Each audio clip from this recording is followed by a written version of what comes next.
I'm reading from the FATF 40 Recommendations for Anti-Money Laundering and Countering Financial Terrorist Financing, which is terrorist financing. I'm on number 4, confiscation and provisional measures. Countries should adopt measures similar to those set forth in the Vienna Convention and Palermo Convention and the Terrorist Financing Convention, including legislative measures to enable their competent authorities to freeze and seize and confiscate the following without prejudicing the rights of bona fide third parties. A. Property laundered.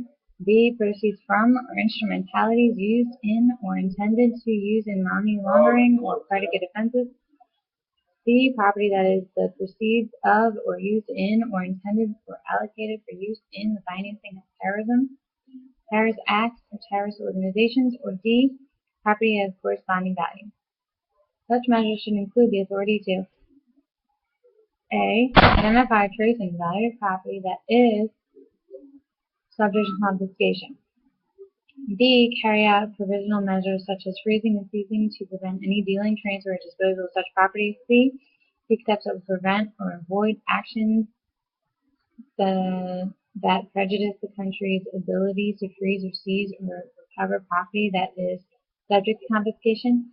And D. Take any appropriate investigative measures. Countries should consider adopting measures that allow such proceeds or instrumentalities to be confiscated without requiring a criminal conviction, non-conviction-based confiscation, or which require an offender or demonstrate the lawful origin of the property alleged to be liable to confiscation to the extent that such a requirement is consistent with the principles of their domestic law.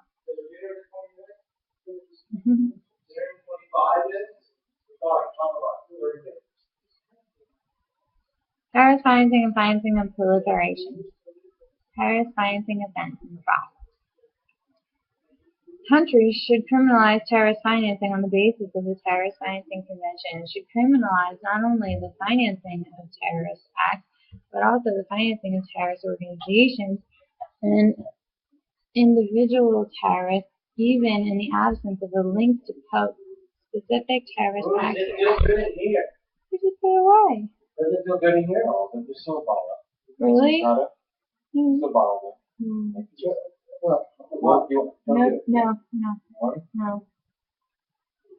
You want that champagne bottle? Together, like tea. Do you want to bring it to the restaurant? No, they don't do that here. What? Oh. My hands are tied. I can just pack it away.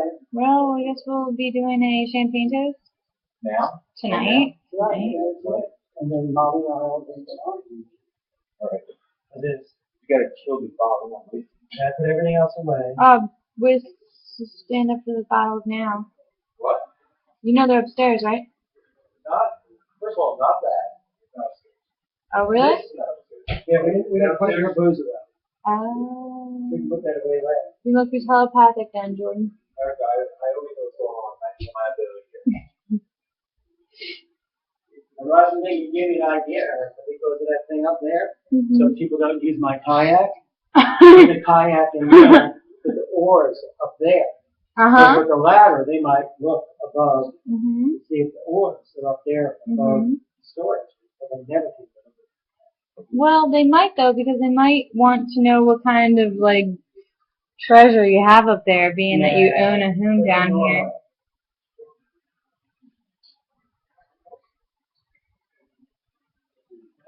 Even in the absence of a link to specific terrorist act or act, countries should ensure that such offenses are designated as money laundering predicate offenses.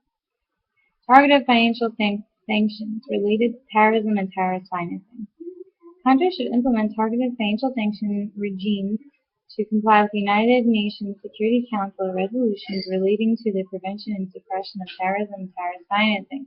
The resolutions require countries to freeze without delay the funds or other assets of, and to ensure that no funds or other assets are made available directly or indirectly to or for the benefit of any person or entity, either one, designated by or under the authority of the United Nations Security Council under Chapter 7 of the Charter of the United Nations, including in accordance with Resolution 1267, 1999, and its successor resolutions, or two designated by that country pursuant to resolution.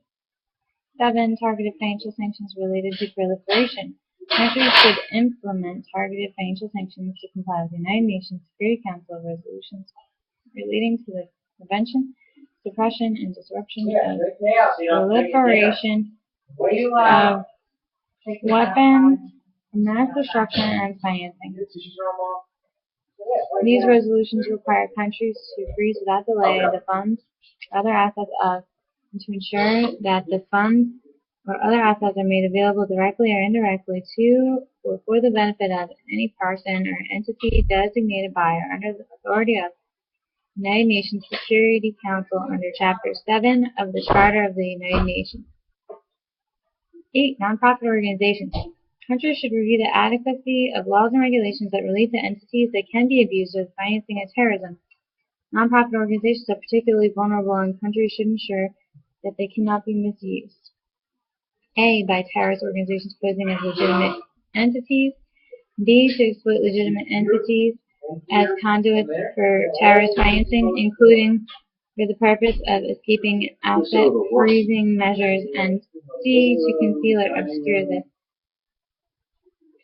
clandestine diversion of funds intended for legitimate purposes to terrorist organizations. Preventative measures. Financial institution secrecy laws. Countries should ensure that financial institution secrecy laws do not inhibit implementation of FATF Recommendations. Customer due diligence and record keeping. 10. Customer due diligence. Financial institutions should be prohibited from keeping anonymous accounts or accounts in obvious, fictitious names. Financial institutions should be required to undertake customer due diligence measures when establishing business relations. 2. Carrying out occasional transactions above the applicable designated threshold, such as $15,000 US dollars or euros, or 2. That are wire transfers in the circumstances covered by the interpretive note to Recommendation 16. There is a suspicion of money laundering or terrorist financing, or the financial institution has doubts about the veracity or adequacy of previously obtained customer identification data.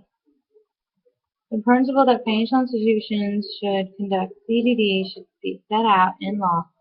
Each country may determine how it imposes specific CDD obligations, either through law or enforceable means.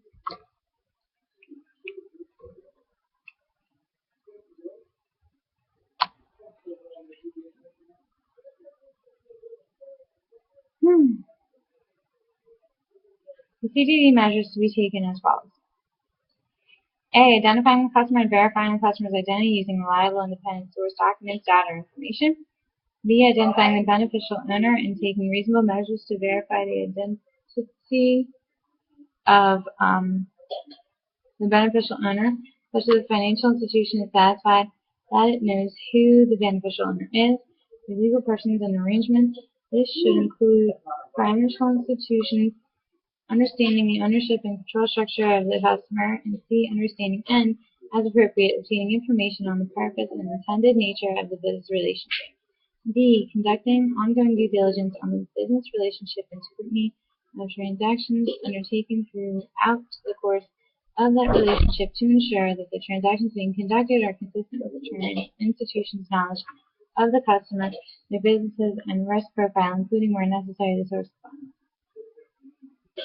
Financial institutions should be required to apply each of the CDD measures under A to D above, but should determine the extent of such measures using a risk-based approach, RBA, in accordance with the interpretive notes to this recommendation and to Recommendation 1. Financial institutions should be required to verify the identity of the customer and beneficial owner before and during the course of establishing a business relationship or conducting transactions for occasional customers. Countries may permit financial institutions to complete the verification as soon as reasonably practicable following the establishment of a relationship where the money laundering and terrorist financing risks are effectively managed and where this is essential not to interrupt the normal conduct of business. where the financial institution is unable to comply with the applicable requirements under paragraph A to C above, subject to appropriate modification of the extent of the measures on a risk-based approach.